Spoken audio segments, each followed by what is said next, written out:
Hey, friendo, Steve here. And Larson. And on today's Going In Raw news brief, who tried to convince Vince not to ban Twitch? Karrion Kross might be coming back to the ring soon, and we have a potential AEW game leak.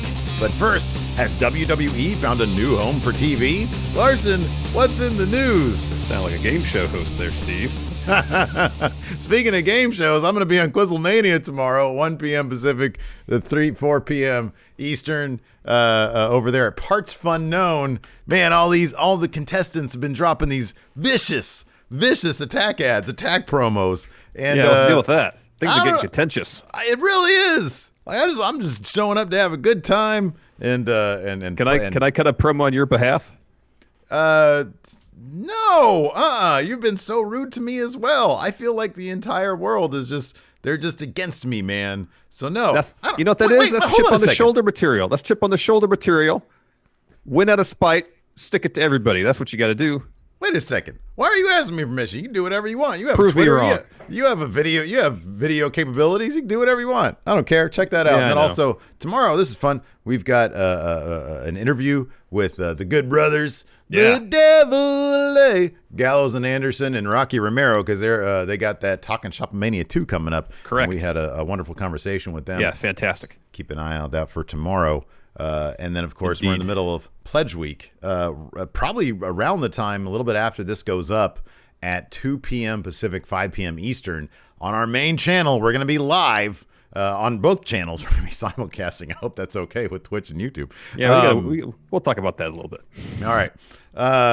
So we're going to be doing that. We're going to be power ranking top Undertaker dream feuds that never could happen because of stuff. Yes. So come hang out with us then, and I'll be doing some Quizzlemania open studying as well. Indeed. Make sure that Queen of the Ring isn't stalking me like she was yesterday. Trying to get in my head, man. I don't like it. I'm in over my head. Yeah. Anyways, let's get to the news. You asked me what's in the news. This is in the news. So WWE's contract with Orlando's Amway Center, the current home of Thunderdome, as has been reported, is expiring at the end of this month.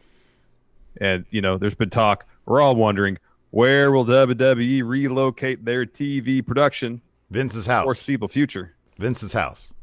It'll be like Talking Shop Mania. That's the backyard of Doc Gallows' house. From here on forward, WWE production will now take place in Vince's backyard. Awesome. Anyways, on the latest Wrestling Observer Wrestling Observer Radio, however, Dave Meltzer has another potential location apart from Vince's house, and it would be St. Petersburg, Florida's Tropicana Field, home of the Tampa Bay Rays. These transcripts are courtesy of Wrestle Talk. Quote, I don't know where they're going. This is Dave saying this. Believe it or not, Tropicana Field in St. Petersburg has been talked about, which is a baseball stadium. I don't know how you run that every week. They'll have to run twice a week. I know there's all kinds of other indoor buildings they've talked to as well. That's another deal. So back October 26th, WrestleVotes mentioned some requirements that are necessary for Thunderdome. This is what WrestleVotes had to say. Quote, WWE needs to find a spot where no team plays and able to house the weight and power requirements of the setup. A newer arena is preferred, as the weight of the Thunderdome wouldn't work in older buildings. So does Tropicana Field satisfy that criteria? John Alba mentioned on Twitter that, quote, it's not impossible WWE could run Tropicana Field, and it would give it flexibility to run bigger events, but it's a downgrade in terms of facility quality, and the power has gone out multiple times during Rays games the last couple of years. I looked. Tropicana Field was built in 1990, so by my calculations, that's 30 years ago. I don't know if renovations have taken place since then. Yeah. It doesn't. I've never been there. It doesn't have as far as I'm aware, the best reputation as a place to enjoy a baseball game. Not a lot of people go there for baseball games, even though the Rays this last season were pretty good. Attendance there is generally not great. But that could have a lot more to do with other things as opposed to quality of the stadium. So just seeing Tropicana Field as a contender is a bit surprising because it's old. It's in terms of the other thing that WrestleVotes mentioned is someplace that's kind of easy to get to, located in the travel hub. I don't know what kind of what the airport's like in the Tampa, St. Petersburg area. I'm guessing they're going to have WrestleMania there, so it's probably not too bad. Yeah. It just kind of seems like a huge place. Capacity is over 40,000 potentially just to have your weekly Raws and SmackDowns. Yeah, I don't know. I mean, I was trying to piece together like what that would look like visually, because I mean, obviously it's a much more spacious area. Yes. So you have the ring in the middle. You have the Thunderdome LEDs, which sort of are erected as kind of walls-ish. I mean, it's surrounding the ring. I don't know how they would. I mean, I'm sure they could do it. It would look great.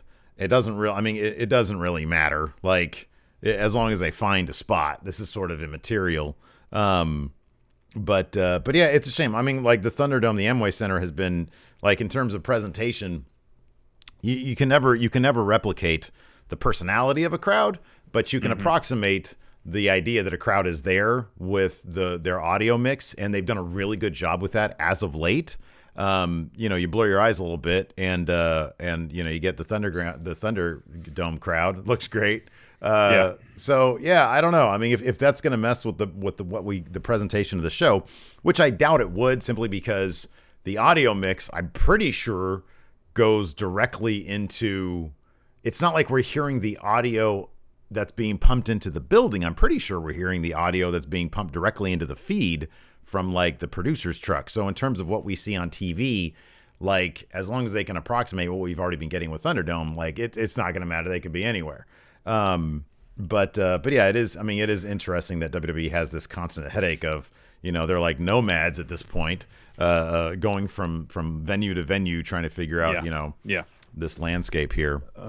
Going back to criticism of Tropicana Field, I have a list here from MoneyWise.com, which ranks Tropicana Field as the worst stadium in all of Major League Baseball. And it's ahead or behind, depending on how you look at it, of the Coliseum out in Oakland, a stadium I've been to many times.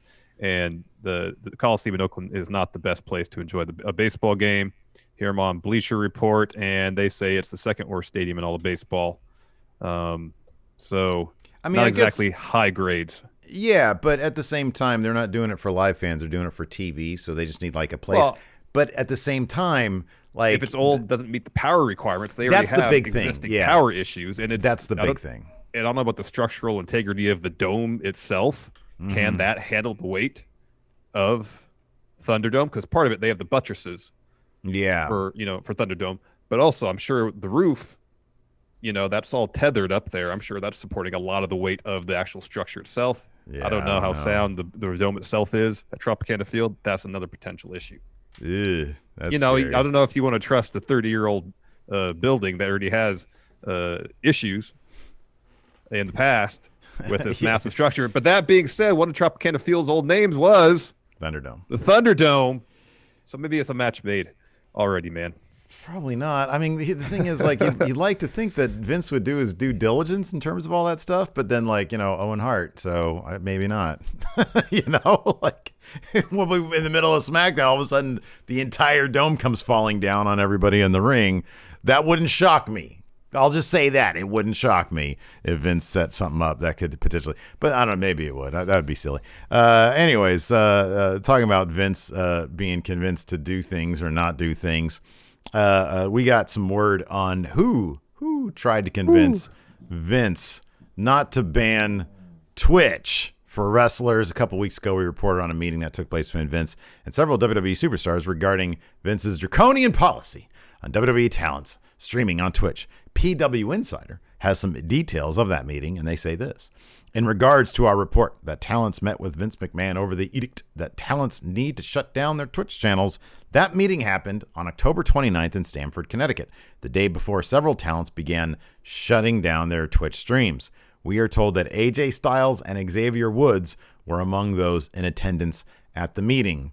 I can't think of two better names to approach Vince on this, and two guys who, AJ Styles, this dude is on Twitch. He has no problems shooting from the hip. He's sort of, you can tell AJ just in general has kind of an old school he's an older guy. He's like our age. Yeah. And he comes off as just a bit like even in his interviews, when you see him on Twitch talking about stuff, he just seems like he's a bit old school. You know what I mean?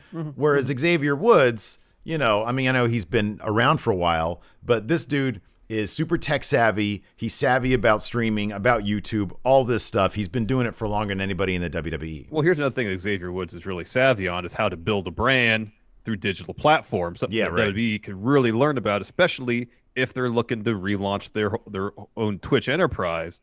And I would think that's a guy you wouldn't want to alienate by saying, no, sorry, you can't stream on your own anymore. Well, here's the thing. With Xavier Woods, I don't know. This is pure speculation on my part.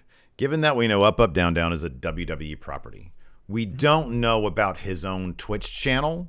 I wonder if it'd be more of the idea that Xavier Woods is serving more as a liaison to the wrestlers who want to stream on Twitch, as opposed to somebody who's making his own case. I'm sure to a degree he is, but his main property is already owned by WWE. Yeah. But that's not to say his Twitch is as well. I don't know. I have no idea. I don't know either. So it could I understand your point, and that could very well be the case, but it could also be the case where, instead of kind of being an intermediary, trying to arbitrate or negotiate some sort of thing that works for everybody, he is, like AJ, running the risk of having his own Twitch property potentially taken from him. Mm-hmm. We just don't know. Yeah, we don't know. What an awkward conversation to have. Hey Vince, what's going on with this? You're making money. Don't take this money making enterprise away from me. Ooh. Oh, you make money at it. For a guy like AJ, and I don't know how much Xavier is making versus what AJ's. Xavier's probably making pretty damn good money. What AJ Styles in particular is making on Twitch, and honestly, like when you look at the majority of the Twitch streamers, with the exception of NXT, and maybe that's why they're allowed to continue to stream, is AJ Styles is what he's making on Twitch is a drop in the bucket compared to what his salary with WWE is. I'm glad that's why he was in the room also, because it's not like he's saying, hey, this is my livelihood. So he has not as much to lose as, honestly, like the one person that I look at is Paige. She makes a shit ton of money, but she's also said, hey, I'm not stopping this. So, maybe they were just like, okay, nothing we can do about that. So I don't know. Zelina Vega and Aleister Black, they passed their Twitch over to her brother, I think, to continue to keep it alive and active until like maybe they're able to do this again. It's not everybody. It's not a lot. Maybe things will change as time goes on. I hope that's the case. Yeah, I hope so too. I hope find at out. least some compromises reach where these talents can continue to do their Twitch streaming as they see fit. Mm-hmm. And regardless if it's a drop in the bucket in terms of the grand financial well-being of these, it's besides the point. It's something they built, and they're reaping the benefits of it financially. And for Vince just to come in, even if it's $100,000 or $20, mm-hmm. That's money these wrestlers are making that's going to be potentially taken from them, and that's lame. Yep, I agree. Something that's not lame, well, I guess depending on. Whoa. Karrion Kross might be coming back soon. Former NXT champ. And your favorite wrestler. Boy, I'm glad I started reading this one. It says in the notes, and Steve's favorite wrestler, Karrion Kross, has been pretty mum since vacating. I'm going to continue to read this one because I'm not sure what slander you've put in here. Since vacating the NXT Championship due to injury following his win at TakeOver, until now, he posted a video of himself doing deadlifts with the caption, "I have deliberately neglected to answer any questions about my health from fans since August 22nd for a variety of reasons." This sounds like the Zodiac thing. It sounds nothing like Karrion Kross, I can tell you that much. I see them every day, though, and the check-ins have been sincerely... You're almost getting into Mellow Ryback territory there. And the check-ins have been sincerely appreciated. However, today I will answer your question. I feel absurdly stronger now than I ever did before July. I have not squandered this time away. I've always been addicted to challenges and avenues of improvement since I was a small kid, and I see no point in returning if I'm not coming back even stronger than I was to begin with. See you all again when the time, it's all spaced out. Time is right. Time. Yeah, it's like he's doing some Zodiac ciphering, which, as you know, could be any second. Whoa, whoa, whoa. Or maybe when you least expect it. He's behind you, man. Go to main roster. Go to Raw. Go to Raw. I already have a hard time watching Raw. Stay away from SmackDown. Stay away from NXT, and I'll be good. I just don't care. He's not a good wrestler. I'm sorry, he's not. He's a good promo guy. He's an interesting he's character. a good promo. He's like Eddie Kingston. He should be a manager. I don't know if he's that Eddie good Kingston. of a promo guy. Eddie Kingston's a better wrestler than he is. Yeah, maybe. Speaking of wrestling, let's talk. I'm glad he's coming back though. I'm glad he's coming back strong though. If you're not that fond of his work, you should at least wish the best for the guy. I do. I totally do. Right. Absolutely, 100%. I do. You just don't want to see him achieve his best because you're not interested in him. No, I don't want him to not say. I want him to do what's best for him, but that's the lowest priority. Because number one, you got to look out for number one. Yeah, I guess. I don't want to see him on my TV. Steve, yeah. Karrion Kross is behind you. When you least expect it. I'm on edge with all this Quizzlemania stuff, man. Don't mess with my emotions. So let's talk AEW games. So potential massive spoilers ahead. So if you don't want anything about the AEW games announcement today, spoil it for yourself. You can just stop watching now. It's like we have to specify though. This is with the most hesitation that I would consider this potentially an actual spoiler. Oh, I know, because this is all leaked stuff from Reddit. So right. But just on the off chance that there's something legitimate about this, and if you don't want to run the risk of anything being spoiled of the AEW games announcement at 3 p.m. Pacific, 6 Eastern, today, just stop watching. This is the last thing we're going to talk about. It's such a grain of salt. It really is. It's such a grain of salt. Nonetheless, so Wrestle Talk is reporting that there's a thread on Reddit which claims to feature some leaked images of what's in store for AEW's video game offering. So these leaks purport to be from the AEWgames.com website. However, if you go there now, it just says coming soon. So there's 3 titles, again, according to this leak, under development. First, a console title being developed by Ukes, which has done several of the WWE games in the past. Mm-hmm. A general manager, you want to presume based on the graphic mobile title called Elite. And this is the one that really kind of cracked me up. AEW Casino, Double or Nothing. So maybe some sort of gambling mobile game. Again, these are all unconfirmed. No confirmation. Leaks. Entirely possible. None of this is legit. Not only is it unconfirmed, these screenshots, whatever these images are, look beyond amateurish.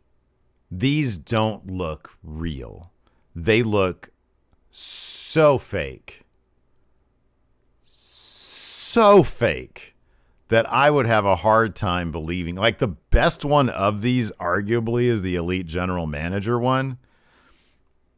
That looks like the best one of them. But, dude, these look terrible. Yeah, from a graphic standpoint, they look like they could very easily. That's what I'm talking about. Like, I don't know who would use these. Like, would these go up on the AEW Games site? Like, I don't know. Honestly, it looks like somebody did a fan art thread on Reddit and said, "Hey, what would you guys like to see?" And then somebody whips these out, and it's like, "Oh, a console game in development? Okay, cool." Yeah, we just don't know. So grain of salt. It's pretty silly. And then, if it happens, it happens. If not, then we know that. Well, yeah, we're gonna find out what they're gonna do something at 3:00 today. Is that right? 3 o'clock Pacific, yeah, 6 okay, Eastern. 6 Eastern. Okay, cool. Right on. Anyways, hopefully we'll see all you guys for what are we doing? Power Rank today. Correct. Yeah. So yeah, keep an eye out for that stuff. Go follow us on the Twitter @RealGoingInRaw. Yes, please. Because that's where we'll make like any announcements we have. for tower rank stuff. So yeah, we'll see how that goes. Thanks for watching, everybody. Until next time, we'll talk to you later. Goodbye. Be a part of the best pro wrestling podcast today at patreon.com/Steven Larson. Enjoy tons of bonus videos, including patron-only live shows, gameplay, and vintage 10 for the wins, access to podcast question threads, the Friendo Care Package, and so much more. Support Going In Raw today at patreon.com/Steven Larson.